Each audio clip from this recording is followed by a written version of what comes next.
Good morning, you bunch of beautiful people, you. So today I have a mobile windshield company coming to replace this windshield. One of the things I absolutely hate about this car is this like 12-inch brow. When you're sitting in the car, it's like, you know, darker than a black hole. Like, it's crazy how dark it is in there. So I'm gonna get this off and I'm gonna probably work my way to the front windows just cause like, I just wanna enjoy my car without being pulled over. That's all I wanna do. So with that, I've also decided I'm going to keep the factory battery location. So I put the battery tray back in there. Everything works and fits perfectly. Now the reason why I chose this is because I found out, a buddy reached out to me and he's like, hey, do you know that you have to have a kill switch on the back of the car if you have a battery relocate? And I thought that was blasphemy because it's a full street car. I'm just moving the battery and I do want to take it down the quarter-mile track. So if I did that, I'd have to have a big red switch sitting out the back. So that's ridiculous. So that's why I'm moving it after spending, 80 to $100 on that beautiful billet piece for the battery. I'll be moving it back to this spot. So whatever, I don't know what the future holds for that. If I'm gonna put it in the back, I would rather it in the back, but we'll see. I also spent money on the on all the wiring for that. So yeah, I am going to show you guys the windshield when it's done. Maybe I'll even show you guys the company doing it. I don't know the whole process yet.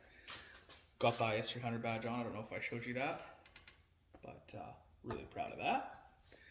And I am now going to be keeping the two 10-inch subs. I'm not a huge stereo guy anymore, but I want it to be a fun, nice car. I can take it anywhere, and I do like my music a lot. And it's been a while since I've had some subs, so I said, why the hell not? I'll just keep it in there. It's a good spot too for the methanol injection tank to be fastened to. So it wasn't never fastened in the trunk, so that's one thing I'm going to do. I'm going to fasten it down in the trunk. And yeah, that's the update. This thing's coming close to being completo. The only thing I have to do is run the fuel return, and I got that fitting coming from Radium Engineering, and that's the fitting that goes on here, right here. Goes right here, so I could attach a -6 AN fitting right to it and not have to worry about it leaking. Hopefully it doesn't leak. Some people say that they do leak. Some people say no, they don't leak. Radium says they don't leak, so I'm hoping they don't leak. But I'm going to show you updates throughout. This is just the start of this video series, this episode rather. So let's dive in. Look at that beautiful windshield. I never would have thought before I had this that a windshield would make a car look so much better. My goodness. Even the guys who put this in, they're like, holy cow, that's a big brow. It came down to like here. Couldn't see through half the windshield. And this one comes with like a factory brow. Super impressed. Glassmasters, Edmonton Northwest. The mobile service is awesome. It cost an extra $25. Totally worth it in my opinion. Also, if any of you know where to get one of these, a hood, for a decent price, hit me up. 3M is peeling. Plus, it got some bad rust that I tried to touch up, that it looks like I missed a spot, but I'm gonna have to fix it. I mean, I want to throw a carbon fiber hood on there, but carbon fiber hoods for this thing, for any car really right now, are like $2,000. So she's coming along though, man. Look how nice that looks. But that brings me to this thing. I bought something for this thing. I'm gonna do a totally a separate episode on the intercooler and all the hoses for it. But I'm going to install something today that I bought for it that goes with this setup.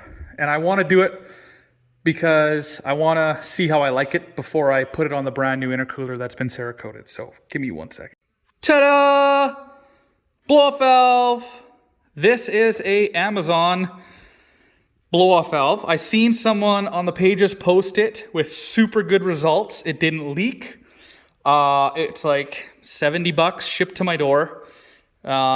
This is obviously a TurboSmart knockoff.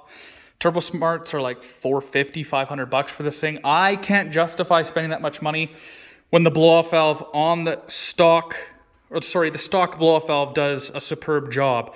So I want to see if I like this thing. A. B, I want to see if it does leak and causes my car to run like crap. I don't think it will, because the guys who posted this had nothing but great results with it, and it's $60, so it's like throwaway. If I bought the $500 one and I didn't like it or was causing issues on the car, then I would be, you know, more down in the dumps about spending $500. So if I don't like this, I'll put a factory one on. But there are a couple things you do have to look out for when you order one of these. I will put the link in the description to the one that I bought. The craftsmanship looks really good. Usually when I get stuff from China, I don't buy vital parts for the engine because I want the craftsmanship guarantee. And this is really good. It is really good. The only problem that this one had is when it arrived, the horn was on this side and the blow-off valve snout adapter was on this side. Obviously they have to be switched around. Also, this snout has a little notch in it that I had to Dremel off. And I think it's just the luck of the draw, which one you get. So you can see here, the notch is right there. If I totally tighten this fitting for the snout all the way, that fitting is on this side, and then the snout is facing up. So this would leak. So I had to Dremel that bad boy off. It's just a little notch, like a notch in the snout that fits into that little notch in the blow-off valve. So yeah, I had to Dremel it off, that way I could clock this, which anyway I had to, and it's tight there, so it shouldn't leak. I also did put some grease in there and some gasket maker just for my sanity, I guess, just to make sure it doesn't leak. It didn't look like it was going to leak at all. Like I said, this part looked really good. So I'm going to go ahead and install it, and we're going to see what difference she makes here. So it's going to look nice in here, that's for sure. All right, she's in. I couldn't put the horn fitting rather on there because it's being blocked by my PCB. So this, I think, is designed to be clocked differently so the horn can go here. That's the way I did it, because this hose down here is rock solid and I don't want to screw with it, so to speak, until I put the silicone one on there, and then I'll try to move this around so I can put the cool looking horn on there. I could if the PCB tube was off, but it looks good. Next step is to start her up, and we're gonna see what she sounds like. I did do this while it was in the car. I didn't know I was able to do that, but I did, so that's kind of cool. It was a pain in the neck though, so I don't advise doing it while it's in the car. So let's go start it. All right, car is warming up here. It's been running for a while. Let's see what it sounds like.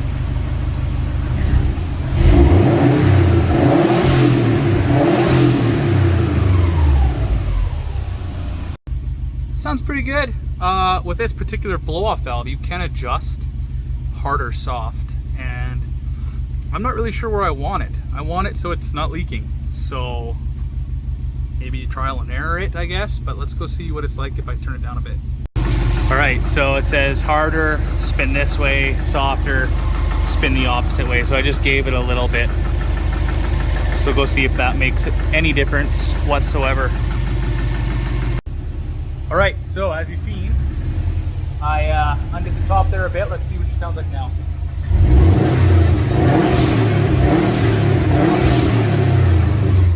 All right, so as you saw, Sounds pretty good, actually. I'm quite impressed for the price, and I looked it over today, and it looks very well made.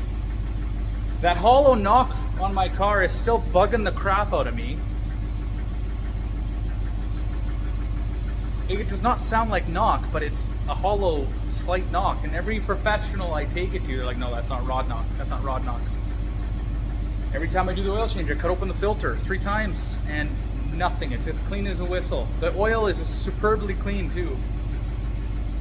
This engine was rebuilt at 80,000 K.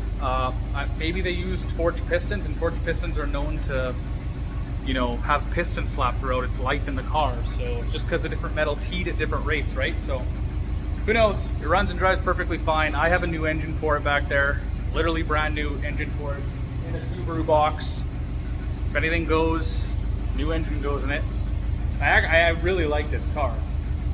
So I think I'm going to keep the blow-off valve on. I'm going to run around with it for a few days, and then go get the intercooler from Zach that's Cerakoted, which will help with the temperatures, obviously.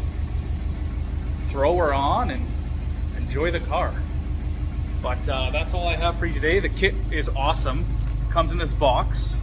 It does state that it is made in China at the bottom. Cool thing is, if you don't want a 50-50, right, half atmospheric, half MAP, that's the only way I would do a blow-off valve. I wouldn't do full atmospheric unless I had a MAP sensor. But it does come with the plug if you don't want to have atmosphere, or if you don't want to berserk. But also it comes with a gasket. And these things are like 20 bucks from Subaru. This one doesn't look like it's an OEM one. Of course it's not, but still, it's a gasket, which is fine. I do have some more up there for when I put the new intercooler on. But that's the blow-off valve. That's the brand new windshield on the IS300. There's lots more coming. Battery is staying up front. Really, we only got to do the fuel system in the IS300, start it up, and work out all the kinks, and we're good to go. But as always, I hope you guys enjoyed the video. If you did, give the video a thumbs up, subscribe, check out the other videos on the channel that are full of this stuff. All right, guys, have a great weekend. Peace.